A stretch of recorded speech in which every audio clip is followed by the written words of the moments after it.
गया, बर्बाद हो गया, तबाह हो गया साहब। क्या बात है साहब? आपके इलाके में एक बस्ती है, मस्ती नगर। वहाँ एक बुढ़िया ने साहब अपनी बेटी की शादी के लिए मुझसे 10,000 रुपया कर्ज लिया था साहब। साहब, जब मैं सूद मांगने जाता हूँ तो बुढ़िया चुप रहती है, पर वो गुर्राता है साहब। और मैं मूल मांगने जाता हूँ तो बुढ़िया रोती है और वो मारता है साहब। कौन है वो? है साहब वहाँ का दादा, सत्या बदमाश। मैंने उससे कहा साहब कि कल मैं अपने थानेदार साहब को लेकर के आऊंगा, तो उसने कहा कि मैं उनकी भी टंगड़ी तोड़ करके वो मस्ती नगर के चौराहे पर टांग दूंगा। साला थानेदारी भूल जाएगा। ये तो कल ही पता चलेगा कि कौन क्या भूलेगा, वो बदमाशी या मैं थानेदारी। आप बेफिक्र होकर जाइए, मैं आऊंगा कल आपके साथ। ठीक है साहब, लेकिन साहब आइएगा जरूर।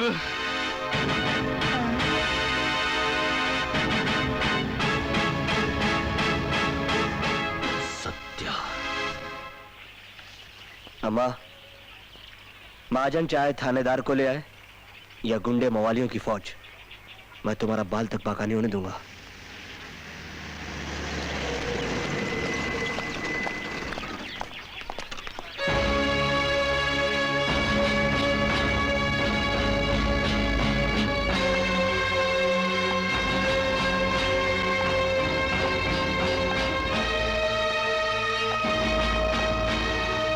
सुना है कि तुम इस बस्ती के दादा बन गए हो। दादा तो लोग बड़े भाई को भी कहते हैं बड़े, और इन बस्ती वालों से मेरा यही रिश्ता है। तुम इसे पहचानते हो? पहचानता ही नहीं, जानता भी हूं। क्या तुमने इसे मारा? हाँ, सिर्फ लात जूतों से, जान से नहीं। तुमने ये भी धमकी दी कि अगर कोई पुलिस वाला इस बस्ती में आया तो तुम उसे भी उल्टा टांग दोगे? है? अबे बोलता क्यों नहीं? बोल। दरोगा जी को देख करके जुबान पेट में चली गई। अबे उठा हाथ, उठा हाथ। गुंडा कहीं का। अबे तू क्या, तेरा बाप भी? बाप? अरे का नाम लेता है हरामजादे! उठ! हमारे बाप का नाम लेता है। तेरी हिम्मत है कि हमारे बाप का नाम लेने की? बोल! समझता क्या तू अपने आप को? उठ यहाँ से! भाग यहाँ से! हमारे बाप को गाली देता है।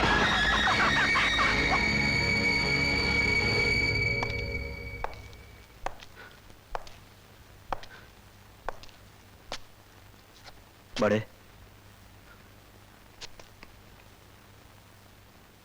तुम तो कायदा और कानून लेकर मुझे गिरफ्तार करने आए थे, उल्टा रिपोर्ट लिखाने वाले को धो दिया।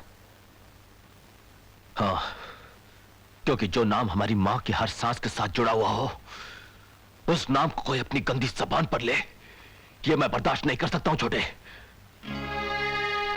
हाँ बड़े, हाँ, अंधे कानून और दिल के कानून में यही फर्क होता है।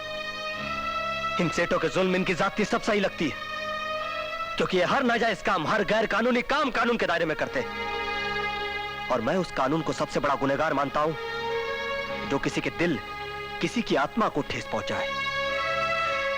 जैसे कि आज तुम बड़े, आज तुम अपना कानून भूल गए, ठीक उसी तरह मैं भी अपने दिल के कानून को मानता हूं और उसी के रास्ते पर चलता हूं।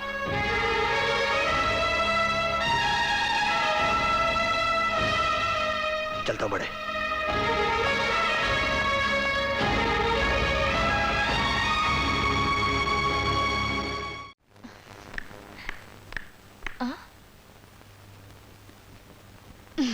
ऐसे सर झुकाए क्यों खड़े हो? लगता है मातम मना कर आए हो। चलो खाना खा लो। मुझे भूख नहीं है। अरे वाह, मैं इतने प्यार से बनाकर लाई हूँ, तू क्या, तेरे फरिश्तों को भी खाना पड़ेगा।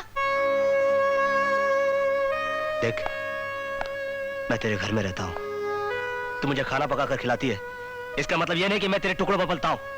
चल जा, ऐसे चल। सुन, इधर आ,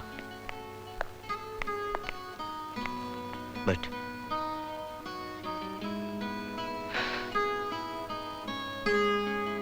सॉरी।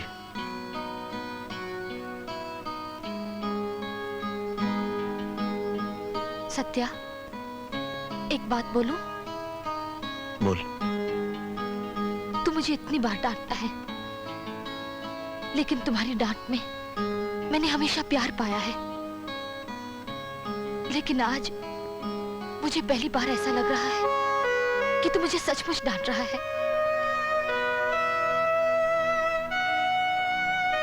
नाराज मत हो अंगूरी। एक तू ही तो है जिसे मैं हक से डांट सकता हूं। आज मैं एक बहुत बड़े धर्म संकट में फंस गया हूं। सत्या, अगर तू मुझे अपना समझता है तो कहकर मन का बोझ हल्का कर ले।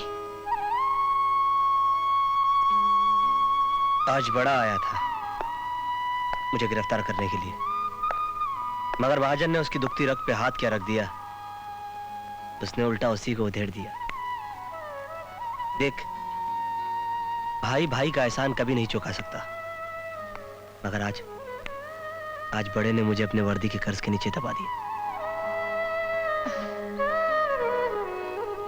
तो उनकी वर्दी का कर्ज चुका दे। अरे हाँ,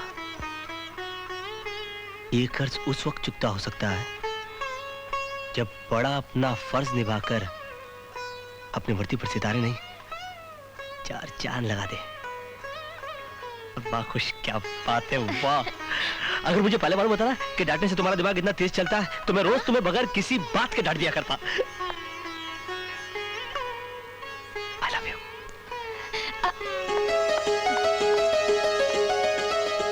अरे, ये डांट तो मैं उम्र भर खाने को तैयार हूं।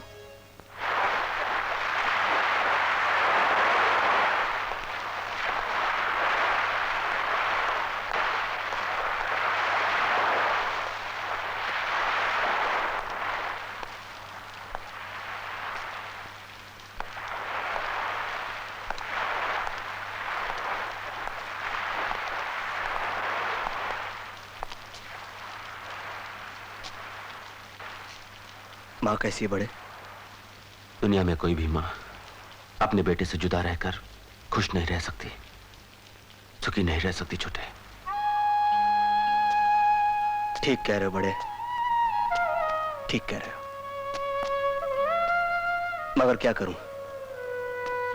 तुम्हारा प्यार और माँ की ममता घर की ओर खींचती है और बेबस लोगों की जिम्मेदारी बाहर की ओर। क्या सिर्फ यही सुनाने के लिए मुझे यहां बुलाया था तुमने? नहीं बड़े, अगर तुम देवा का माल और उसके आदमियों को रंगे हाथों पकड़ लो तो यकीनन पुलिस डिपार्टमेंट में तुम्हारी आला अफसरों में गिनती होगी। माँ कितनी खुश होगी। पर इसके बारे में तुम कैसे जानते हो? इसलिए कि गुनाह और गुनहगारों के बारे में ज्यादा जानकारी या तो पुलिस वालों को होती है या फिर मुजरिमों को। माल कहाँ आ रहा है? कल शाम 4 बजे वेस्टर्न एक्सप्रेस हाईवे नंबर 4 से गुजरेगा उसका माल।